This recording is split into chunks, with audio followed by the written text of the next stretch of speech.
अब इससे आगे क्या है, गेंश प्रत्यय चलता है। मतलब अभी जितने सूत्र आए वो थे गीप प्रत्यय के, अभी इतने ही सूत्र हैं, ये 5 7 10 सूत्र हैं। आप गीप प्रत्यय के सूत्र याद कर लेंगे तो बाकी जितने बचे होंगे ना वो सारे के सारे शब्द आपके किस में बनेंगे, गेंश प्रत्याहार में बनेंगे।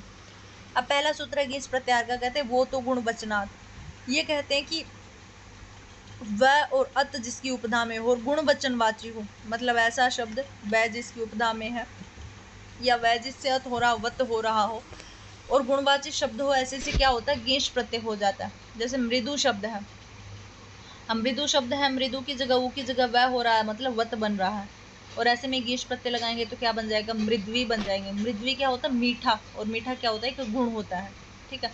तो एक बार मृद्वी बन जाएगा, और अगर आप गेंश प्रत्यय नहीं लगाएंगे तो वैसे का वैसे रह जाएगा, वह मतलब विकल्प से। तो एक बार क्या रह जाएगा, मृदु भी रह जाएगा, जैसा आप बनाएंगे वैसा के वैसा। मतलब अत इत्यादि जिसकी उपधा में हो और या गुणवाची कोई शब्द हो रहा हो, कोई भी ऐसा शब्द जिसके अंदर गुण दिखाई दे रहा हो, तो ऐसे में क्या होता है, गेंश प्रत्यय लग जाता है और विकल्प से वो वैसे का वैसा भी रह जाता है। तो मृदु शब्द है, मृदु का ऊ का वह होकर के गेंश की जगह गेंश का ई आएगा तो मृद्वी बनेगा, और नहीं लगाएंगे तो मृदु बनेगा। ऐसे ही आगे कहा बहुवादी भैंसच, कहते बहुवादी गण में पढ़े हुए जितने भी शब्द हैं उनमें क्या होता है, गेंश प्रत्यय लग जाता है। तो बहुवादी गण में बफवी, और वो भी क्या होना चाहिए, गुणवाचक होना चाहिए, तो बफवी बन जाएगा।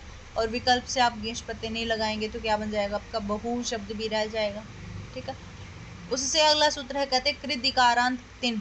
ये कहता है कि इसमें गेंश प्रत्यय हो जाए और तिन यानी तीन प्रत्यय भी साथ साथ हो जाए।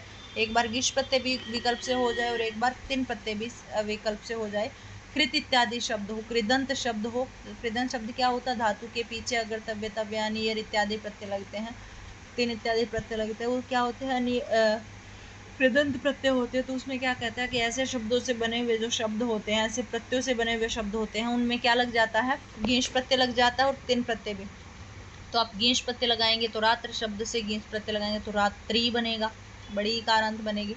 और अगर आप गेंश प्रत्यय न लगा करके तीन प्रत्यय लगाएंगे तो वहां आपकी क्या बनेगी, रात्रि ही बनेगा। रात्र शब्द से तीन प्रत्यय लगाने पर क्या बन जाता है, रात्रि ही बनेगा। इससे आगे है, कहते सर्वतोक्तिन अर्थादित्य इत्ते के। ये कहते हैं कि बाकी और जगह, ऐसा नहीं कि रात्रि रात्रि में भी, बाकी कहीं और जगह भी, मतलब कोई शब्द अगर पढ़ा गया हो सर्वथा इत्यादि या कोई और भी शब्द पढ़ा गया, उसमें भी क्या होता है, आपका गेंश प्रत्यय भी लग जाता है और तीन प्रत्यय भी लग जाता है। यानी बाकी के जो तीन प्रत्यय पढ़े गए हैं, तीन जिनमें लगा हुआ हो, ऐसे प्रत्ययों से भी गेंश प्रत्यय हो जाता है और विकल्प से वो वैसे के वैसे रह जाते हैं। तो शकट शब्द, शकट शब्द होता है गाड़ी, तो शकट शब्द से आप गेंश प्रत्यय लगाएंगे तो शक्ति बन जाएगा। और शक्ति ही कैसे बनेगा, शकट शब्द है, तीन प्रत्यय लगाएंगे तो ह्रस्व इकारांत से शक्ति भी बन जाएगा। आपसे पूछ लेंगे कि शक्ति शुद्ध शब्द है या शक्ति शुद्ध शब्द है, तो दोनों शुद्ध है, एक में गेंश प्रत्यय लगा हुआ है, एक में तीन प्रत्यय लगा हुआ है। ऐसे ही रात्रि शब्द भी शुद्ध है, इसमें गेंश प्रत्यय लगा हुआ, और एक क्या है, रात्रि ही शब्द है, इसमें भी क्या लगा हुआ, तीन प्रत्यय लगा हुआ है। उसके बाद है पुंयोगादाख्यायाम। ये कहता है कि जब किसी स्त्री को किसी पुरुष के द्वारा जाना जाए, ठीक है, मतलब उसका स्त्री का नाम न लेकर के उसके पुरुष के नाम से उसे जानते हैं। जैसे हम बोलते हैं ना गांव में, जब बोलते हैं मास्टर की पत्नी मास्टरनी, अब वो मास्टरनी तो होती नहीं है, उसका पति मास्टर है। ऐसे ही गांव में होते सरपंच, अब सरपंच की पत्नी को बोलते सरपंचनी, तो होता है ना ऐसा। वही कहते हैं पुंयोगादाख्यायाम, मतलब किसी स्त्री को किसी पुरुष के नाम से बोला जाए तो उसमें भी क्या होता है, गेंश प्रत्यय लगता है। जैसे गोपी, अब गोप शब्द है, गोपस्य स्त्री, यानी गोपालक की जो स्त्री होती है, यानी गायों का पालन करने वाला, गवाले की जो स्त्री है वो क्या कहलाती है, गोपी कहलाती है। तो यहाँ पे गोपी उस स्त्री का नाम तो है नहीं, गोपी उसे क्यों कहा जा रहा है, क्योंकि उसका पति क्या है, गोपालक है, गो, तो इसलिए कहा गया है गोपस्य स्त्री थी गोपी। तो यहाँ पे क्या लग जाता है, गेंश प्रत्यय लग जाएगा, गोप से गेंश प्रत्यय लगेगा तो क्या बन जाएगा, गोपी बन जाएगा। ऐसे ही अगला वार्तिक दे रहे हैं ना, पालकांतात न, ये कहते हैं कि पालक इत्यादि शब्द आ जाता है किसी के अंत में, यानी कोई शब्द हम बनाते हैं जैसे गोपालक है, अश्वपालक है, तो पालक शब्द जिनके अंत में आ जाता है तो उसमें क्या हो जाता है, कैसे पूर्व वाला जो अकार होता है उसकी जगह इकार आदेश हो जाता है, इकार आदेश करता है। जैसे पालक शब्द है, अब पालक शब्द में कैसे पूर्व ल है, और ल के अंदर जो पालक में लकार के अंदर जो अकार है ना उसकी जगह इकार हो जाएगा तो पालिका बन जाएगा ना, तो वही कह रहा है।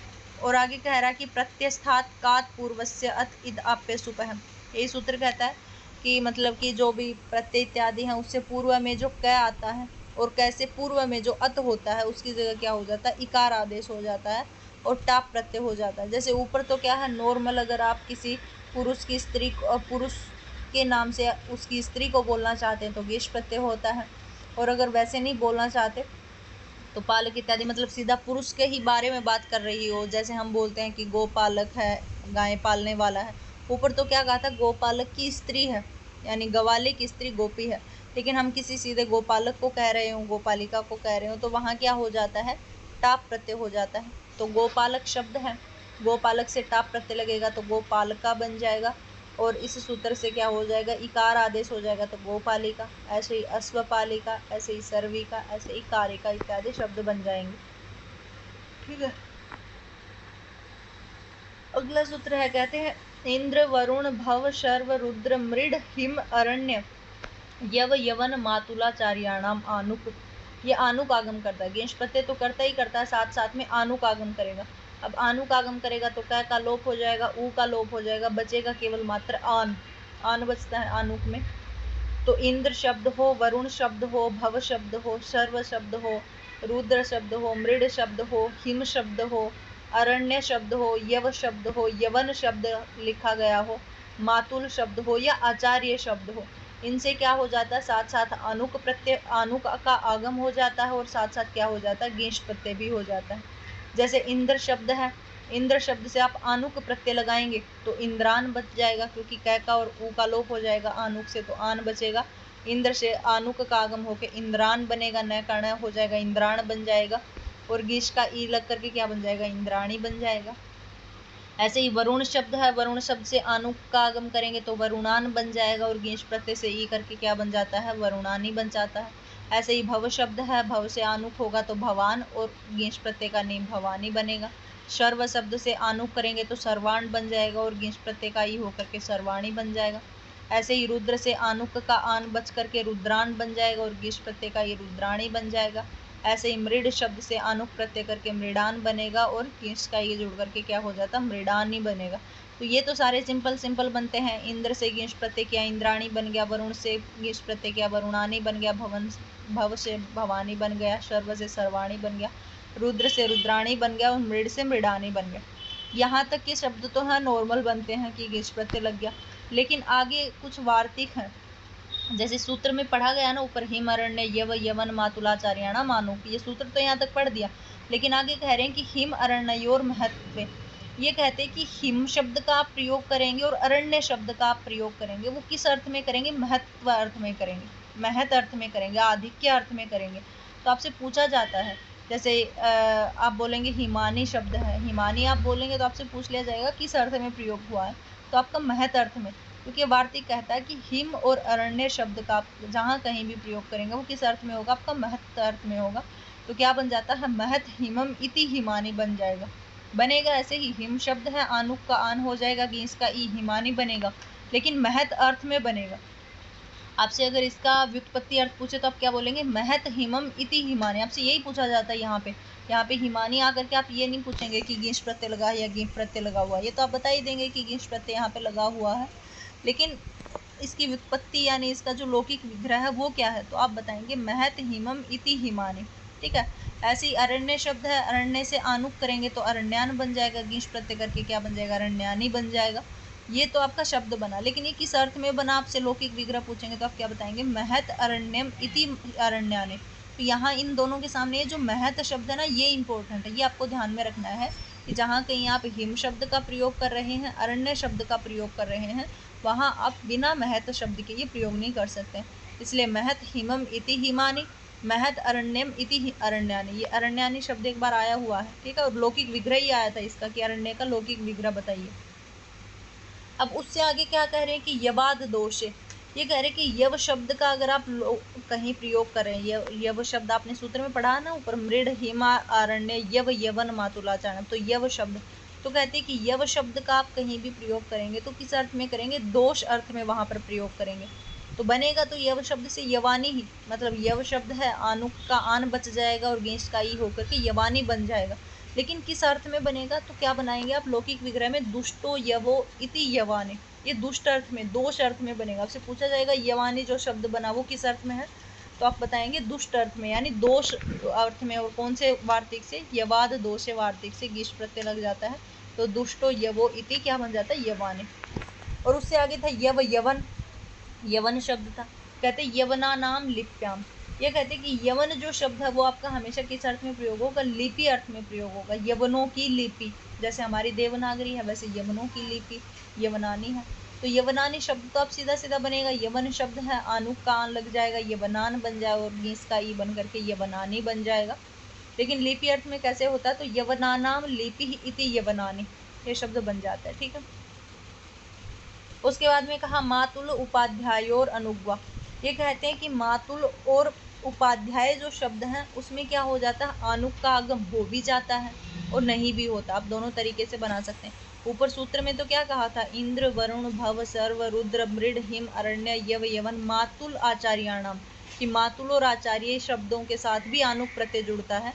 लेकिन एक सूत्र अलग से आया, वार्तिक ये कहता है कि मातुल और उपाध्याय जो शब्द हैं इनके साथ आप आनुक का आगम कीजिए, हमें कोई प्रॉब्लम नहीं है। लेकिन कहीं कहीं क्या होता है, आप आनुक का आगम नहीं भी कर सकते, वो भी आपका सही माना जाएगा। जैसे मातुलानी और मातुली दोनों सही हैं, उपाध्यायनी और उपाध्यायी दोनों सही है। मातुल शब्द से आनुक का आगम होगा, गेंस प्रत्यय लग करके मातुलानी बन जाएगा, और मातुली मामी। अब मातुलानी शब्द बोलेंगे तो आपकी मामी हो जाएगी, और मातुली बोलेंगे तो मामा की स्त्री मातुली हो जाएगी। ऐसे ही उपाध्यायनी मतलब पढ़ाने वाली है वो उपाध्यायनी हो जाएगी, और उपाध्यायी क्या हो जाएगी, उपाध्याय की स्त्री, मतलब उपाध्याय कुछ टीचर उसका पति है, जैसे हम बोलते हैं ना मास्टर की पत्नी मास्टरनी, तो वही होता है उपाध्याय की पत्नी उपाध्यायी। और उपाध्यायनी क्या है, जो स्वयं उपाध्यायी हो, स्वयं पढ़ाती लिखाती हो। तो उपाध्याय से आनुक प्रत्यय हो जाएगा तो उपाध्यायनी बन जाएगा, और आनुक नहीं भी लगाएंगे तो उपाध्यायी भी रह जाएगा आपका। ठीक है। उसके बाद में कहा आचार्याद अणत्वम च, आचार्य शब्द है उसमें कहता है अणत्व न हो। आचार्य शब्द से आप आनुक का आन करेंगे, न का न हो, वो न का न का निषेध कर दिया। कहते हैं कि वैसे तो हो जाना चाहिए था, क्योंकि आचार्य शब्द में रकार आता है और रसाभ्याम नोण है, याट कुपंग में विवाह, पीछे न का न हो जाता, रै भी है, रसाभ्याम नोण से भी हो जाता। लेकिन क्या हो जाता है उसमें, आचार्य शब्द में पहले एक वार्तिक ने मना कर दिया कि आचार्य अणत्वम च, आचार्य में अणत्व ना हो, मतलब न का न होते हो न भी न होना चाहिए। मतलब अगर आप ये नहीं सोचें कि यहाँ पे हो नहीं रहा या हो जाएगा लेकिन फिर भी आप नहीं करेंगे। आचार्य से स्त्री आचार्यानी बनाएंगे, आचार्याणी नहीं बनाएंगे। ठीक है। तो आपसे यहाँ भी यही पूछा जाता है कि आचार्यानी शब्द सही है या आचार्याणी शब्द सही है, तो आप क्या बताएंगे, आचार्यानी शब्द सही है, क्योंकि वार्तिक पहले ही निषेध कर चुका कि आचार्याद अणत्वम च, आचार्य में अणत्व का क्या हो जाता है, निषेध हो जाता है। तो आचार्य शब्द है, आनुक का आन जुड़ करके आचार्यान बन जाएगा, और गीश का ई जुड़ेगा तो आचार्यानी बन जाएगा। अब आचार्यानी कौन होती है, आचार्य से स्त्री थी आचार्यानी, उपाध्याय से स्त्री थी उपाध्यायानी, मातुल से स्त्री थी मातुलानी, इस प्रकार से हो जाता है। ठीक है।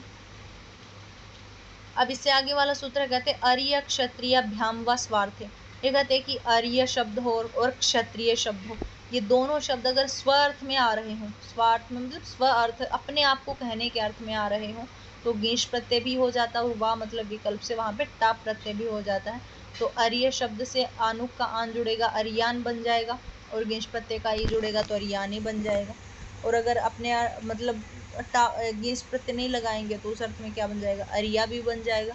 ऐसे ये क्षत्रियान शब्द, क्षत्रिय शब्द है, आनुक का आन जुड़ेगा, न का न होकर के क्षत्रियाण बन जाएगा, गीश का ई जुड़ करके क्षत्रियाणी बन जाएगा। और अगर ये प्रत्यय नहीं करेंगे तो क्या हो जाएगा, आपका क्षत्रिया शब्द बन जाएगा। तो आज तक करते हैं यहाँ तक, कल यहाँ से जितने थोड़े से बचे हुए हैं ये आगे का करेंगे, जिसमें गेश प्रत्यय है, कुछ में ऊंग प्रत्यय है, और शायद डाप प्रत्यय है। तो आई थिंक यहाँ तक आपको समझ में आया, और नहीं समझ में आया हो तो आप मैसेज कर सकते हैं।